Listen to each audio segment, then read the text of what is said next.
நமது மெய்ப்பரும் நமது மீட்பரும் நமது ஆண்டவருமாகிய இயேசு கிறிஸ்துவில் பிரியமான உறவுகளே, அருள்ஒளி இணையதளம் வழியாக வத்திக்கான் வானொலி நிகழ்ச்சிகளை நாள்தோறும் உங்களுக்காக நாம் ஒளிபரப்பி வருகிறோம்.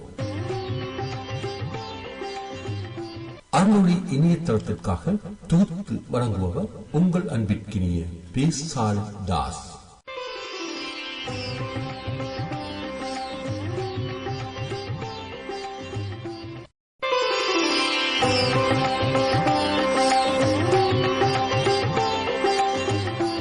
லௌதேத்தூர் இயேசுஸ் கிறிஸ்துஸ்.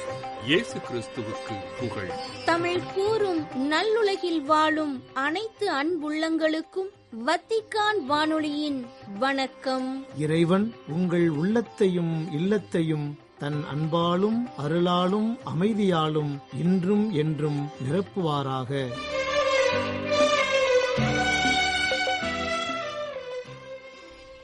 அன்பு நேயர்களே, வத்திக்கான் வானொலி இன்று உங்களுக்கு வழங்கும் நிகழ்ச்சிகள் ஞாயிறு மறைவுரை சிந்தனை மற்றும் செய்திகள்.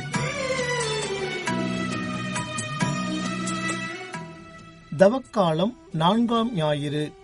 இறை தந்தையின் இரக்கம் நிறை பேரன்பு. மன்னிப்பு தாரும் ஆண்டவரே, மன்னிப்பு தாருமே, மன்னிப்பு தாரும் ஆண்டவரே, மன்னிப்பு. அன்பர்களே, தவக்காலத்தின் 4ஆம் ஞாயிற்றுக்கிழமையை இன்று நாம் சிறப்பிக்கின்றோம். இன்றைய வாசகங்கள் இறைத்தந்தையின் இரக்கம் நிறை அன்பை நமக்கு எடுத்து எம்புகின்றன. இன்றைய நற்செய்தி வாசகம் லூக்கா நற்செய்தியிலிருந்து நமக்கு கொடுக்கப்பட்டுள்ளது. லூக்கா நற்செய்தியில் மட்டுமே வரும் காணாமற் போன மகன் ஓமை மிகவும் புகழ்பெற்ற ஒன்றுதான். இயேசு கூறும் இந்த ஓமை ஒரு தந்தை தன் மகனை இந்தளவுக்கு ஆழமாக அன்பு செய்ய முடியுமா என்றும், அவர் இத்தனை பெரிய நல்லவராக இருக்க முடியுமா என்றும் நம்மை வியப்பில் ஆழ்த்துகின்றது.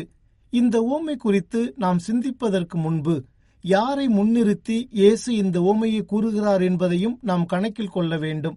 காணாமற் போன ஆடு, காணாமற் போன திராக்மா, காணாமற் போன மகன் ஆகிய 3 ஓமைகளை இயேசு அடுத்தடுத்து கூறுவதாக இந்நற்செய்தியின் 15ஆம் பிரிவில் லூக்கா பதிவு செய்கின்றார். பரிசேயரையும் மறைநூல் அறிஞரையும் மையப்படுத்தியே இயேசு இந்த 3 ஓமைகளையும் கூறுகின்றார் என்பதை இவ்வதிகாரத்தின் தொடக்கத்தில் காண்கின்றோம். நீங்கள் உங்களையே மிகவும் மேலானவர்களாக நினைத்துக் கொண்டு மற்றவர்களை வெறுத்து ஒதுக்குகிறீர்கள். ஆனால் இவர்களைத்தான் இறைத்தந்தை தன் அன்பு மகனாகவும் மகளாகவும் ஏற்றுக்கொள்கிறார் என்பதை அவர்களுக்கு இந்த ஓமைகள் வழி நின்று வெட்ட வெளிச்சமாக்குகின்றார் இயேசு.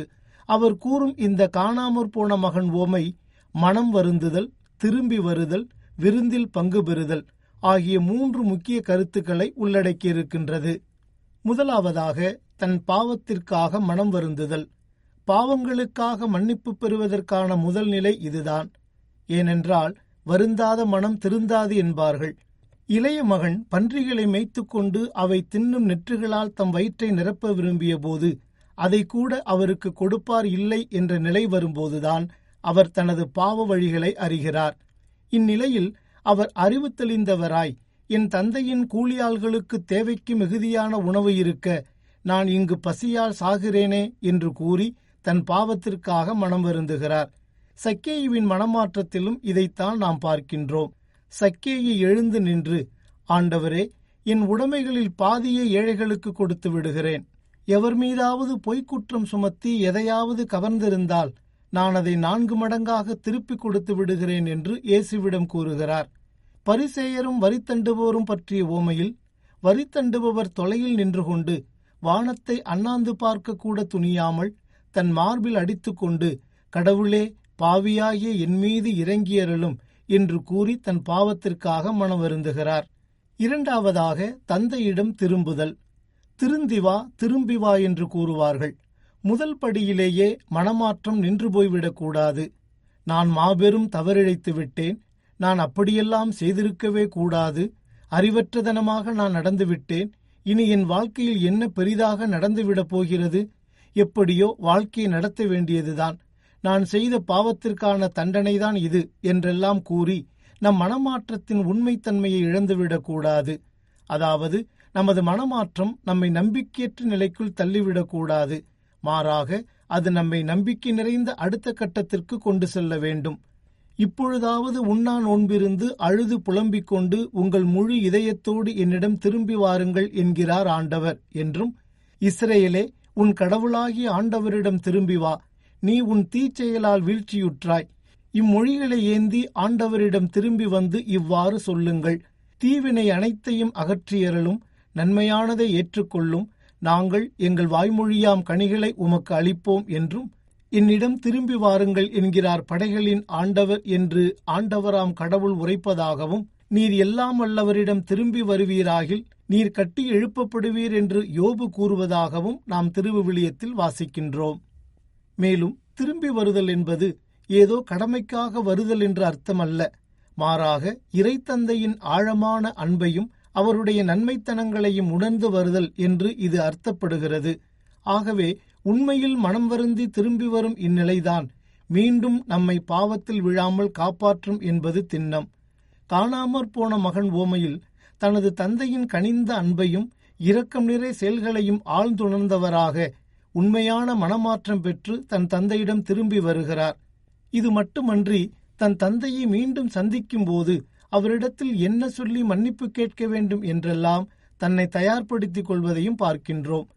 நான் புறப்பட்டு என் தந்தையிடம் போய், அப்பா, கடவுளுக்கும் உமக்கும் எதிராக நான் பாவம் செய்தேன். இனிமேல் நான் உம்முடைய மகன் எனப்பட தகுதியற்றவன். உம்முடைய கூலியாள்களுள் ஒருவனாக என்னை வைத்துக் கொள்ளும் என்பேன் என்று சொல்லிக் கொண்டார். உடனே அவர் புறப்பட்டு தம் தந்தையிடம் வந்தார். மூன்றாவதாக, விருந்தில் பங்கு பெறுதல், அதாவது மன்னிப்பின் கொண்டாட்டம். மன்னிப்பின் அடையாளமாக அமைவது கொண்டாட்டம். எந்த ஒரு மனந்திரும்புதல் நிகழ்வும் மகிழ்ச்சியையும் கொண்டாட்டத்தையும் உள்ளடக்கியதாக இருக்க வேண்டும். காணாமற் போன மகன் ஓமையில் இந்த இரண்டு விடயங்களையும் காண்கின்றோம். தந்தை தம் பணியாளரை நோக்கி, முதல் தரமான ஆடையை கொண்டு வந்து இவனுக்கு உடுத்துங்கள், இவனுடைய கைக்கு மோதிரமும் காலுக்கு மிதியடியும் அணிவியுங்கள், கொழுத்த கன்றை கொண்டு வந்து அடியுங்கள், நாம் மகிழ்ந்து விருந்து கொண்டாடுவோம். ஏனெனில் என் மகன் இவன் இறந்து போயிருந்தான், மீண்டும் உயிர் பெற்று வந்துள்ளான், காணாமற் போயிருந்தான், மீண்டும் கிடைத்துள்ளான் என்றார். மேலும் இயேசு சுங்கச்சாவடியில் அமர்ந்திருந்த மத்தேயுவை கண்டு அவரிடம், என்னை பின்பற்றி வா என்று அழைக்கின்றார். அவரும் எழுந்து இயேசுவை பின்பற்றிச் செல்கின்றார். பின்பு அவருடைய வீட்டில் பந்தியில் அமர்ந்திருந்த போது வரி தண்டுபவர்கள், பாவிகள் ஆகிய பலர் வந்து இயேசுவோடும் அவருடைய சீடரோடும் விருந்துண்கின்றனர் என்பதை பார்க்கின்றோம். இம்மாதிரியான நிகழ்வுதான் சக்கேயுவின் வீட்டிலும் நிகழ்கின்றது. பாவம் செய்தேன் ஏசையா, தயவாக என்னை மன்னியும். பாவம் செய்தேன் ஏசையா, தயவாக என்னை மன்னியும்.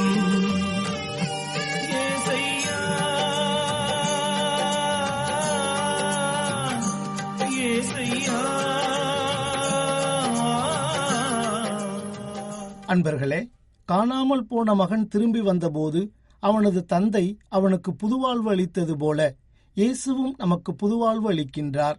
இன்றைய முதல் வாசகத்தில் ஆண்டவர் யோசுவாவிடம், இன்று எகிப்தியரின் பழிச்சொல்லை உங்களிடமிருந்து நீக்கிவிட்டேன் என்று கூறுவதன் வழியாக இஸ்ரேல் மக்களுக்கு ஆண்டவராம் கடவுள் வழங்கவிருக்கும் புதுவாழ்வு குறித்து குறிப்பிடுகின்றார். அவ்வாறே இரண்டாம் வாசகத்தில், ஒருவர் கிறிஸ்துவோடு இணைந்திருக்கும் போது அவர் புதிதாய் படைக்கப்பட்டவராயிருக்கிறார், பழையன கழிந்து புதியன புகுந்தன அன்றோ என்று உரைக்கின்றார் புனித பவுலடியார். அடுத்து முக்கியமாக, பாவிகளாகிய நாம் கடவுளுடன் ஒப்புரவாவதற்கு அவரே முதலில் முயற்சி எடுக்கின்றார் என்பதை பார்க்கின்றோம். அதாவது, நம் குற்றங்குறைகளை மன்னித்து நம்மை அவரது அன்பு மக்களாக ஏற்றுக்கொள்ள அவரே முயற்சி எடுக்கின்றார். இதைத்தான் தொலையில் வந்து கொண்டிருந்த போதே அவர் தந்தை அவரை கண்டு பரிவு கொண்டு ஓடிப்போய் அவரை கட்டித் தழுவி முத்தமிட்டார் என்று காண்கின்றோம். நாம் அவருடன் ஒப்புரவாக வேண்டுமென்று கடவுள் பேராவலுடன் காத்திருக்கிறார். அப்படியென்றால் நாமும் மனமாற்றம் பெற்று இறை தந்தையிடம் திரும்பி வர முன்முயற்சி எடுக்க வேண்டும். காணாமல் போன மகன் இந்த முன்முயற்சி எடுப்பதை பார்க்கின்றோம். புனித பவுலடியாரும் கடவுளோடு ஒப்புரவாகுங்கள் என்று கிறிஸ்துவின் சார்பில் நமக்கு வேண்டுகோள் விடுக்கின்றார். அன்பர்களே, காணாமல் போன மகன் ஓமையைப் போன்றே நாம் சிந்திக்கத்தக்க ஓமை ஒன்று உள்ளது. அழகான கிராமம் ஒன்றில் வாழ்ந்த ஒரு தந்தைக்கு மகன் ஒருவன் இருந்தான். அவன் பிறந்த சில நாள்களிலேயே அவரது மனைவி இறந்து போனார். தனக்கு ஒரே மகன் என்பதால் அவனுக்கு அதிக அன்பும் பாசமும் ஊட்டி வளர்த்தார் அந்த தந்தை. அவனுக்கு வேண்டிய அனைத்தையும் கொடுத்து அவனுக்கு தாயில்லாத குறையை போக்கினார். அவன் வளர்ந்து வாலிபனானான். அவனுக்கு வேண்டிய அனைத்தும் கிடைத்ததால் அவன் விருப்பப்படி வாழத் தொடங்கினான்.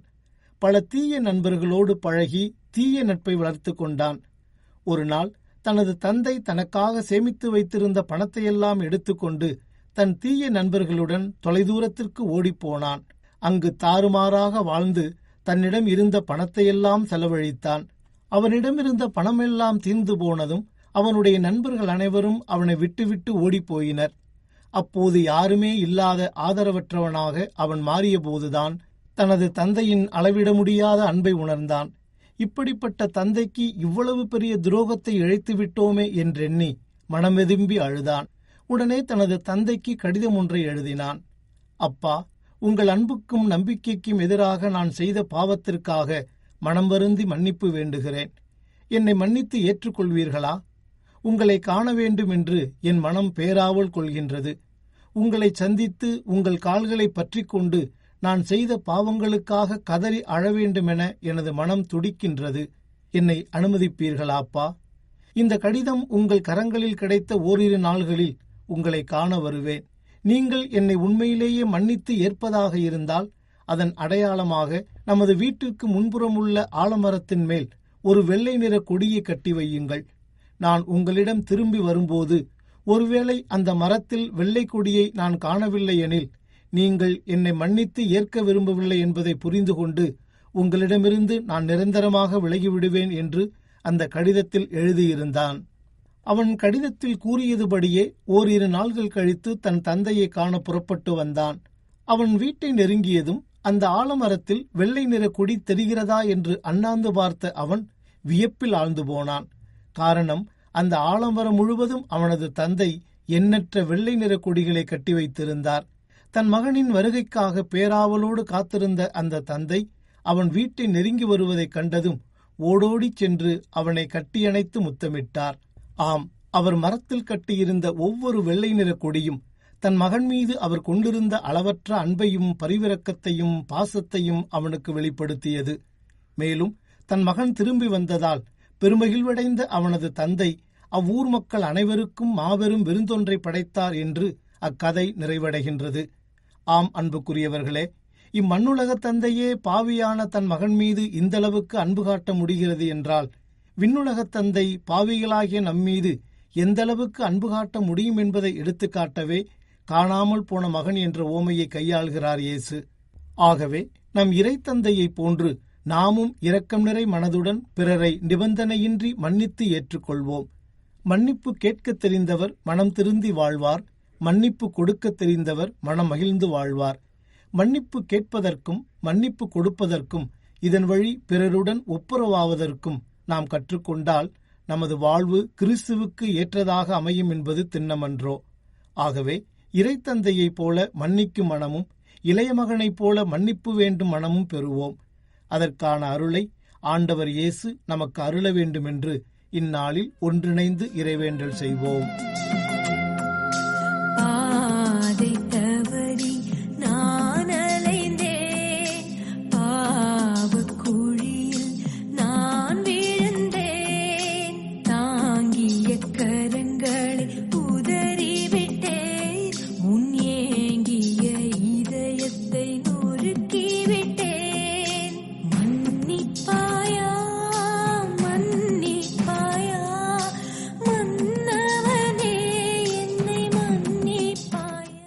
இறைத்தந்தையின் இரக்கம் நிறை பேரன்பு என்ற தலைப்பில் இன்றைய ஞாயிறு சிந்தனையை உங்களுக்கு வழங்கியது வத்திக்கான் வானொலி.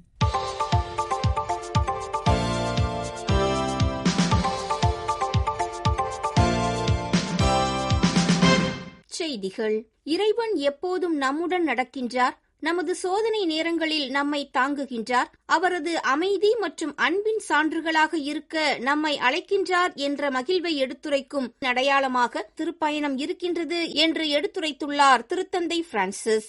மார்ச் 29 சனிக்கிழமை செக் மறைமாவட்ட ஆயர் பேரவை உறுப்பினர்கள் மற்றும் திருப்பயணிகளுக்கு வழங்கிய செய்தியில் இவ்வாறு தெரிவித்துள்ளார் திருத்தந்தை பிரான்சிஸ். திருத்தந்தை பிரான்சிஸ் அவர்களின் வாழ்த்துச் செய்தியினை செக் குடியரசு நாட்டின் திருப்பயணிகளுக்காக பேதுரு பெருங்கோவிலில் நடைபெற்ற திருப்பலியின் துவக்கத்தில் எடுத்துரைத்தார். ஒருங்கிணைந்த மனிதகுல மேம்பாட்டுக்கான திருப்பிடத் துறையின் தலைவர் கர்தினால் மைக்கேல் ஷெர்னி. எதிர்நோக்கின் திருப்பயணிகள் என்ற இந்த யூபிலி ஆண்டை முன்னிட்டு செக் குடியரசு நாட்டிலிருந்து ரோமைக்கு திருப்பயணிகளாக வந்திருக்கும் மக்கள் அனைவரின் பயணமானது நம்பிக்கையை புதுப்பித்தல், திருத்தூதர் பேதுருவின் வழித்தோன்றலாம் திருத்தந்தையுடனான பிணைப்பை உறுதிப்படுத்துதல் போன்றவற்றின் அடையாளமாக திகழ்கின்றது என்றும் குறிப்பிட்டுள்ளார் திருத்தந்தை. ஒப்படைக்கப்பட்ட மந்தையாம் மக்களை வழிநடத்தும் பணியில் தூய ஆவியின் கொடைகளை பேராயர் ஜொவானி அவர்களுக்கு எல்லா நன்மைகளுக்கும் அடிப்படையான இறை தந்தை வழங்க தான் ஜெபிப்பதாக எடுத்துரைத்து வாழ்த்துச் செய்தி ஒன்றினை அனுப்பியுள்ளார் திருத்தந்தை பிரான்சிஸ்.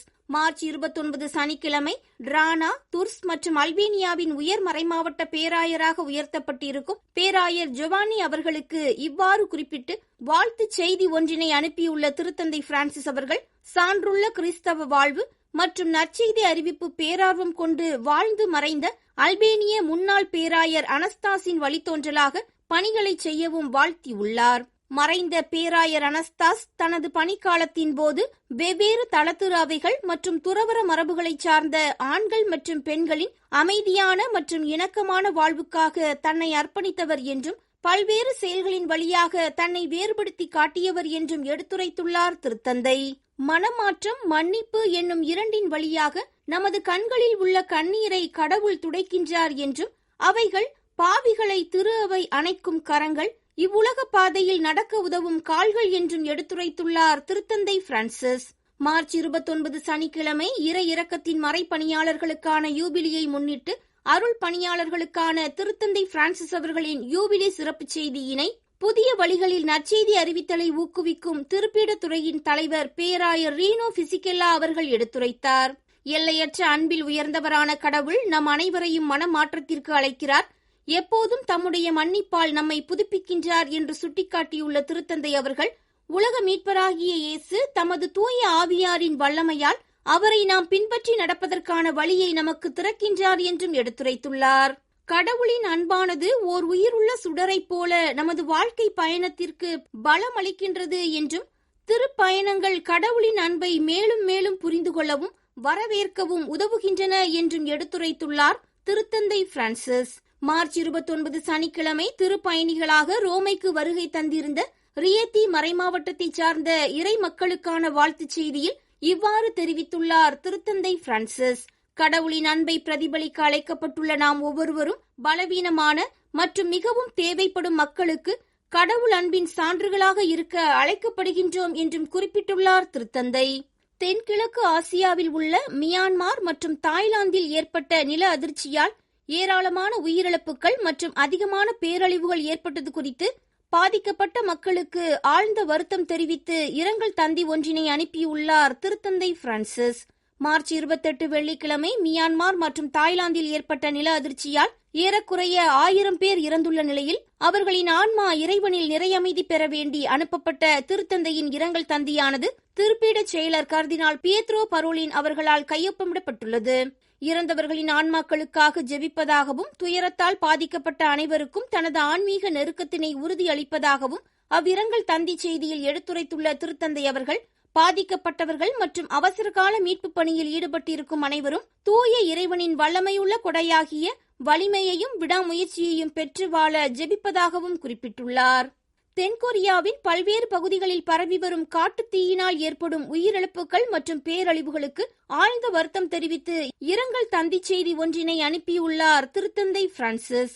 காட்டுத் தீயினால் அன்புக்குரியவர்களை இழந்து வருந்தும் குடும்பத்தார் ஒவ்வொருவருக்கும் தனது இதயபூர்வமான இரங்கலை தெரிவித்துள்ள திருத்தந்தை அவர்கள், காயமடைந்தவர்களுக்காகவும் மீட்பு பணியில் ஈடுபட்டிருக்கும் அனைவரின் முயற்சிக்காகவும் தொடர்ந்து ஜெபிப்பதாக குறிப்பிட்டுள்ளார். நேயர்களே, இத்துடன் வத்திக்கான் வானொலியின் தமிழ் ஒலிபரப்பு நிறைவு பெறுகின்றது. நன்றி, வணக்கம்.